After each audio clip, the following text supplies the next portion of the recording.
Breaking news చూస్తున్నాం.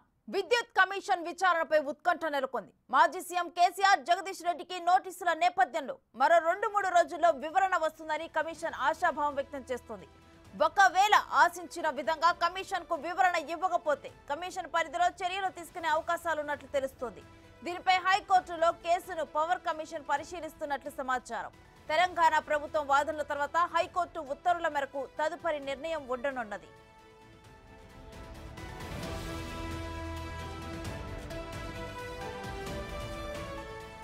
ఈ నెల 30వ తేదీలోపు రిపోర్టు కావాలని తెలంగాణ ప్రభుత్వం అడిగిన నేపథ్యంలో ఇప్పటి వరకు జరిపిన విచారణంతా రిపోర్టు రూపంలో కమిషన్ తయారు చేసింది. మరింత సమాచారం కోసం విచారణ గడువును కమిషన్ కోరనున్నది.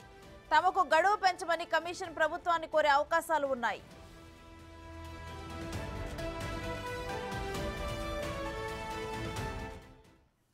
ఇక ఇదే అంశానికి సంబంధించి మరింత సమాచారం మా అసోసియేట్ ఇన్పుట్ ఎడిటర్ నగేష్ అందిస్తారు.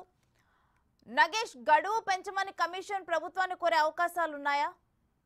ఖచ్చితంగా, ఎందుకంటే ఇప్పటికే 3 నెలలుగా విచారణ కొనసాగుతుంది. 23 మంది ఇప్పటికే అఫిడవిట్లు దాఖలు చేసిన పరిస్థితి. ఇందులో సీనియర్ ఐఏఎస్ అధికారులు, మాజీ ఐఏఎస్ అధికారులతో పాటు విద్యుత్ జేఏసీ రఘు, తెలంగాణ జనసమితి అధ్యక్షుడు కోదండరామ్తో పాటు వివిధ రకాలైన అధికారులందరూ కూడా పవర్ కమిషన్ ముందు అఫిడవిట్లు దాఖలు చేశారు. ఎందుకంటే ఛత్తీస్గఢ్ విద్యుత్ కొనుగోలులో అక్రమాలు జరిగాయని చెప్పి వాళ్ళంతా అఫిడవిట్లో పేర్కొన్నారు. ఇదే విషయాన్ని రఘు కూడా స్పష్టం చేశారు. ఎందుకంటే యాదాద్రి, భద్రాద్రి పవర్ ప్లాంట్ల నిర్మాణం కూడా సక్రమంగా జరగలేదు. సబ్ క్రిటికల్ పవర్ ప్లాంట్ పేరుతో భద్రాద్రి నిర్మాణం జరిపారు. యాదాద్రి కూడా దూరాన్ని పెంచి, ఎందుకంటే ఎక్కడైతే దామరచర్లో ఆ పవర్ ప్లాంట్ నిర్మాణం జరుగుతుందో అక్కడికి రామగుండానికి 250 కిలోమీటర్ల పైన దూరం ఉంటుంది. ఇవన్నీ కూడా వ్యర్థమైన, అంటే ప్రజల డబ్బుల్ని ఖర్చు పెట్టడమే, 100 కోట్లు ఖర్చు పెట్టి ప్రజల్ని ఆపాస్ పాలు చేయడం అని చెప్పి కూడా ఈ ద్వారా వల్ల అఫిడవిట్లో పేర్కొన్నారు. ఎందుకంటే పవర్ కమిషన్ ఇప్పటికే ఇందులో చాలా కీలక విషయాలు సేకరించింది. ఎందుకంటే భద్రాద్రి, యాదాద్రి పవర్ ప్లాంట్ల నిర్మాణం ఏదైతే ఉందో ఆ నిర్మాణం ఇప్పటికి కూడా ప్రజలకు అందుబాటులోకి రాకుండా ఎక్కువ ఖర్చు అయ్యే విధంగా ఉందని కూడా కమిషన్ అభిప్రాయపడిన పరిస్థితి. ఇంకా ఛత్తీస్గఢ్ విద్యుత్ కొనుగోలుకు సంబంధించి ₹3.90 ఏదైతే విద్యుత్ పవర్ రేటు కొనాల్సి ఉందో అది ₹5.64 కేవలం వ్యక్తుల మధ్య ఒప్పందం ద్వారా కొన్న పరిస్థితి. ఇవన్నీ కూడా కమిషన్ పరిశీలించింది. ఇప్పటికే 1000 కోట్ల ప్రభుత్వ ధనం వృధా అయిందని చెప్పి కమిషన్ అభిప్రాయపడిన పరిస్థితి. ఇక తెలంగాణ హైకోర్టులో పవర్ కమిషన్ ముందు కేసీఆర్ హాజరు కాకుండా 12 పేజీల లేఖను విడుదల చేయడంతో పాటు హైకోర్టులో స్టే ఇవ్వాలని చెప్పి పిటిషన్ దాఖలు చేశారు. ఇవాళ సుదీర్ఘమైన విచారణలు కొనసాగాయి. ఎందుకంటే సుప్రీంకోర్టు నుంచి ఒక లాయర్ని తీసుకొచ్చి వాదనలు వినిపించారు. పవర్ కమిషన్ ఏదైతే విచారణ జరుపుతుందో కేసీఆర్ టార్గెట్గానే జరుపుతుంది. తెలంగాణ చీకట్లో ఉంటే విద్యుత్ వెలుగులో నింపానని చెప్పి కేసీఆర్ అందులో పేర్కొన్నారు. స్టే ఇవ్వాలని చెప్పి కూడా అందులో కోరారు. ఇవాళైతే ప్రభుత్వ వాదనలు జరగలేదు. రేపు ఏజీ సుదర్శన్ రెడ్డి ప్రభుత్వ వాదనలు వినిపించే అవకాశం కనిపిస్తుంది. ఎందుకంటే పవర్ కమిషన్ ముందు కేసీఆర్ హాజరు కాకుండా కేవలం లేఖను విడుదల చేశారు. జగదీష్ రెడ్డి కూడా సేమ్ ఇదే పరిస్థితి కొనసాగుతుందని చెప్పి ఏదైతే హైకోర్టుకు చెప్పే అవకాశం కనిపిస్తుంది. వీటన్నిటి నేపథ్యంలో పవర్ కమిషన్ కూడా కీలకమైన స్టెప్ ముందు వేసే అవకాశం కనిపిస్తుంది. ఈ నెల 30తో గడువు మిగనుంది. మరో 3 నెలల పాటు గడువు పొడిగించాలని ప్రభుత్వాన్ని కోరనుంది. ఎందుకంటే ఇందులో కేసీఆర్ వివరణ తప్పనిసరి.